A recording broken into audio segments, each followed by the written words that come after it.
Greetings one and all, and I'm going to kick off Mega Man Summer with the original. So let's just go ahead and get this started.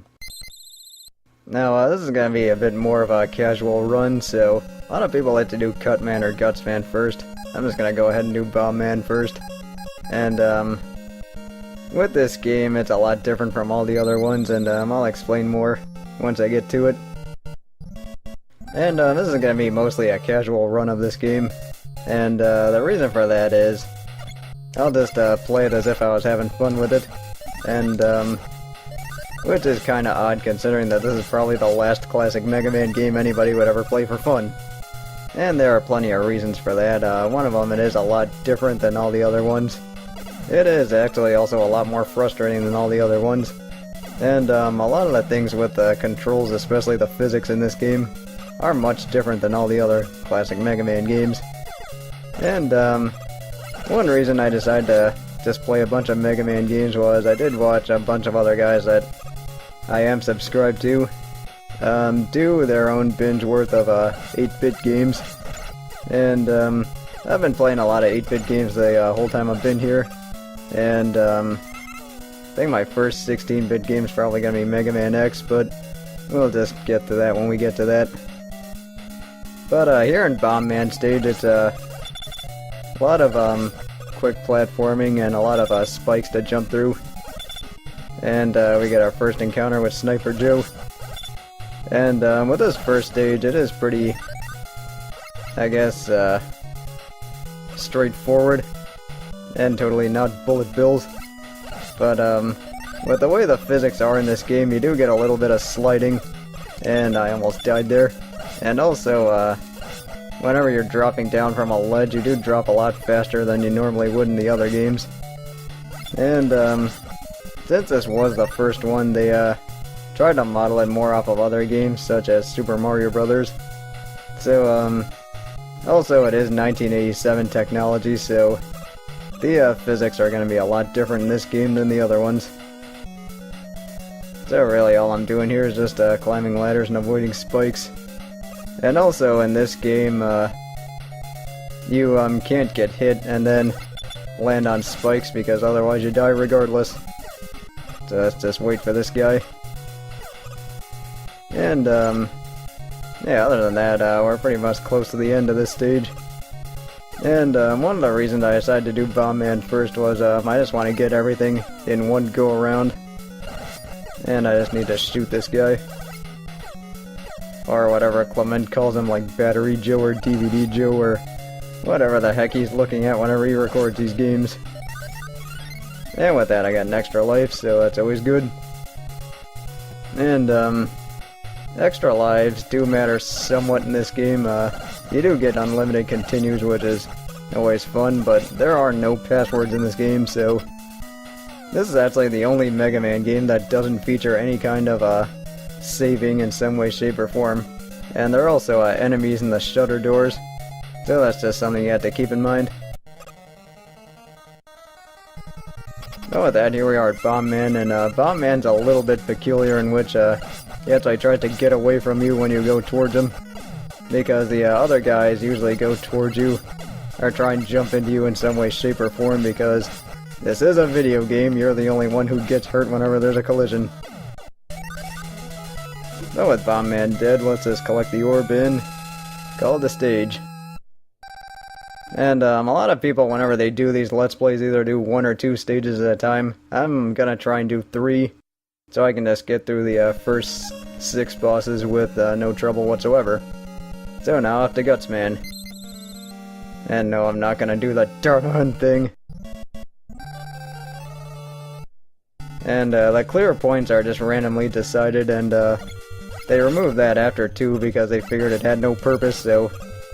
And, yeah, that's why. And here's everybody's favorite part with the lifts, and what you have to do is just time your jump accordingly so that you can jump over these things. Also, a lot of people get to Ego Raptor's video with a Mega Man, there's a hole in the hole! But anyway, that's one of the things that Mega Man games do so well, is that they do, whenever they introduce a gimmick, they give you a chance to practice on it, and then, they, just expand on it, which is something I did talk about a lot in, other Let's Plays.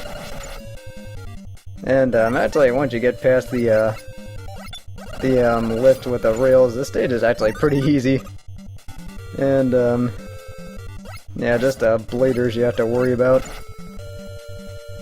Oh, I better not land on spikes. Okay, good. And just need to get past this guy.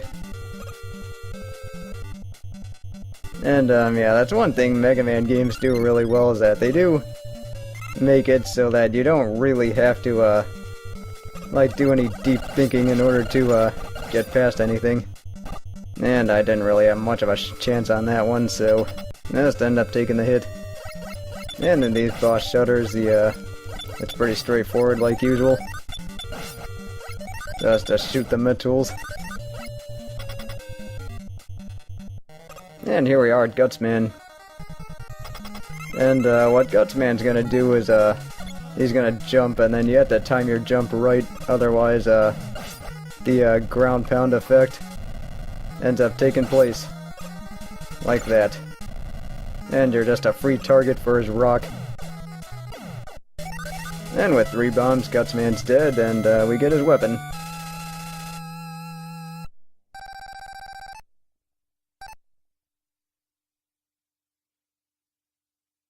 So now that that's done with, let's just wait for this thing. And now that that's done with, we'll take on Cutman next.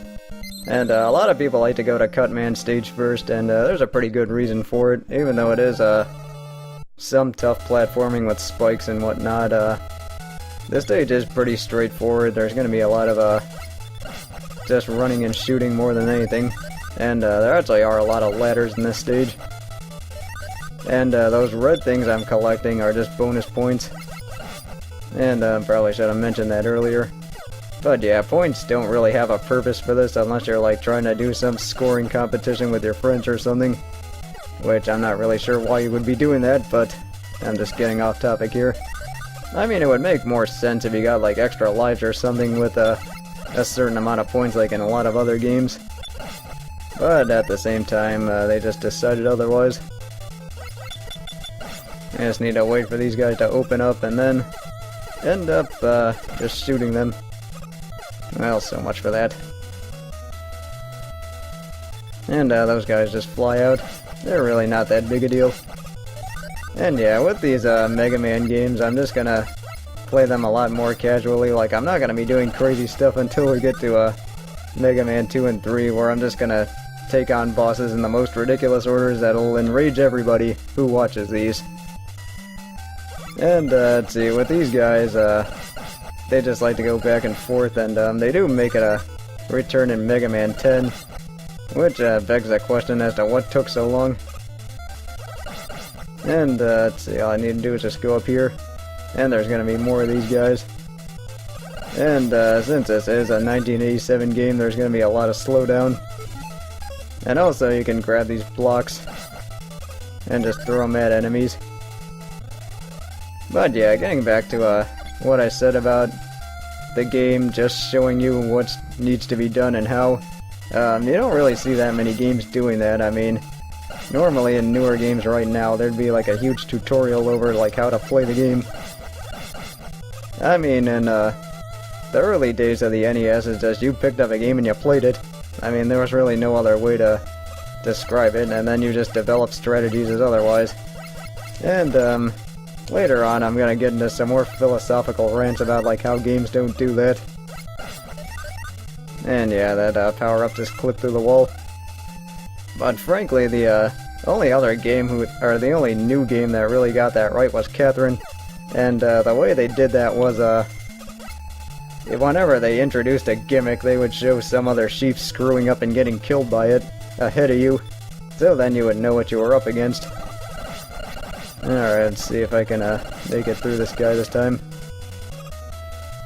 Ah, that's why there's a turbo button here. And let's see, I think with these guys, they just shoot whenever you get closer. So let's just take them out accordingly. And with that, we are at Cut Man.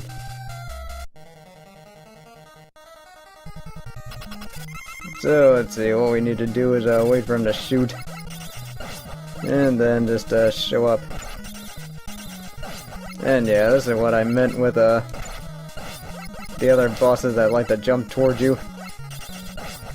But then wait till we get to Megaman X3 when the bosses charge at you repeatedly. And I could have used those blocks, but then just decided not to. But that is really his weakness, is Gutsman's weapon. But I mean, I just killed him with a Mega Buster, no big deal. So with 3 bosses down, I am going to call it a video for today, so join me next time as we take out the rest of the Robot Masters. See you then.